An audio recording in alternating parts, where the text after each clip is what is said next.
UP के रहने वाले दो दोस्त अपने दोस्त की बहन की शादी अटेंड करने के लिए उसके गांव जाते हैं। शादी खत्म होने के बाद दोनों डिसाइड करते हैं कि वो इसी जगह पर रात को रुकेंगे। उस जगह पर रुकने वाले सारे रिश्तेदार धीरे धीरे करके वहां से जाना शुरू हो जाते हैं, लेकिन कुछ रिश्तेदार उसी जगह पर रुक जाते हैं। इन दोनों दोस्तों ने इस गांव के रिलेटेड काफी सारी भूत प्रेत जैसी कहानियां सुन रखी थी। ठंड का मौसम था और हवा भी थोड़ी थोड़ी चल रही थी। वैसे तो काफी सारे लोग शादी के फंक्शन पर दारू पीते हैं, लेकिन इन दोनों दोस्तों ने माल फूक रखा था। एंड अगर तुम्हें नहीं पता तो माल फूकने के बाद काफी सारे लोगों को मीठा बहुत अच्छा लगता है। अब ये सब कुछ होते हुए रात के तकरीबन 2 बज चुके थे। तो उस जगह पर घूमते घूमते उन दोनों को एक लड़की दिखाई देती है, जिसके हाथ में एक मिठाई का डब्बा पकड़ा हुआ था। तो ये दोनों उस लड़की के साथ बातचीत करते हैं और दोनों लाइन मारना शुरू कर देते हैं। इसके बाद बातचीत होती है तो वो लड़की इन दोनों को मिठाई ऑफर करती है, जिसके बाद ये दोनों मिठाई खा भी लेते हैं। लेकिन उन्हें नहीं पता था कि ये मिठाई खाने के बाद उनके साथ क्या होने वाला है।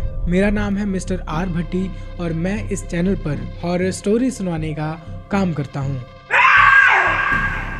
उस लड़की से मिलने के बाद इन दोनों ने जो माल फूक रखा था उसका नशा अब धीरे धीरे होना शुरू हो जाता है। तो ये दोनों धीरे धीरे हंसना शुरू करते हैं। जिस जगह पर ये लोग रुके हुए थे उसके बाहर गेट पर ही एक बुजुर्ग अंकल आग जलाकर सेक रहे थे, क्योंकि ठंड का मौसम था। तो ये दोनों भी उस बुजुर्ग अंकल के पास जाते हैं और आग सेकते हैं। तो उस बुजुर्ग अंकल के पास बैठे बैठे ये दोनों पागलों की तरह हंसना शुरू कर देते हैं, क्योंकि इन्होंने माल फूक रखा था तो अब वो यही असर कर रहा था। इसके बाद वो बुजुर्ग अंकल जैसे तैसे उनको उनके कमरों तक पहुंचाते हैं। अब नेक्स्ट डे की सुबह होती है और सुबह जब वो दोनों उठते हैं तो उनको लगता है कि उनका शरीर काफी ज्यादा थक चुका है। इसके बाद चाय वगैरह पीते हैं। जो रिश्तेदार कुछ वहाँ पे रुके हुए थे उनमें से एक 24-25 साल का लड़का होगा, वो उनके पास आता है, उनको चाय वगैरह पूछता है। तो दोनों दोस्त उस लड़के के साथ काफी फ्रेंडली हो जाते हैं। के बाद उससे पूछते हैं कि रात के टाइम हम दोनों ने एक लड़की देखी थी, काफी सुंदर थी वो लड़की, और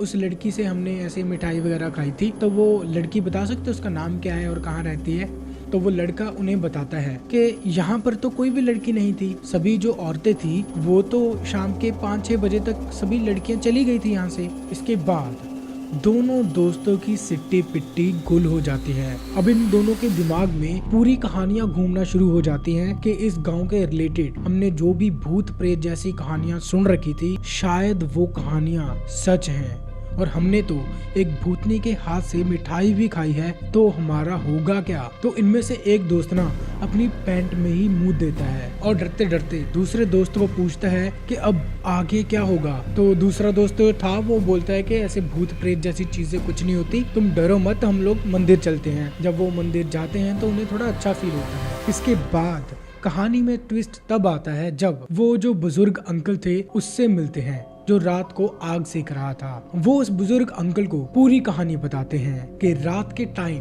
कैसे उन्हें एक लड़की दिखाई दी थी जिससे उन्होंने मिठाई वगैरह ले रखी थी। तो अंकल ने पता क्या बोला कि भाई तुम दोनों ने ना रात मेरा दिमाग खराब कर दिया। शायद तुम लोगों ने सपने में देखा होगा, असली में तो यहाँ पे कोई ऐसी लड़की है ही नहीं है। और ये दोनों दोस्त एक दूसरे की तरफ देखना शुरू करते हैं। इसके बाद वो बुजुर्ग अंकल बोलते हैं कि तुम लोगों ने इतना फूक रखा था कि तुम्हें पता ही नहीं चल रहा था कौन असली इंसान है और कौन नकली। पूरी रात भूत प्रेत बोलकर मेरा दिमाग खराब कर दिया तुम लोगों ने। तो इन दोनों दोस्तों को पता चला कि ये सब कुछ माल फूकने का नतीजा था, असल में तो वहाँ पे कोई भूत प्रेत था ही नहीं। तो तब इन दोनों दोस्तों के सांस में सांस आई। तो इसके बाद इन दोनों दोस्तों ने लाइफ टाइम तक फूकना ही बंद कर दिया। Thank you so much guys. अगर आप लोगों ने वीडियो देख ली तो लाइक कर देना, शेयर कर देना, सब्सक्राइब कर देना चैनल को।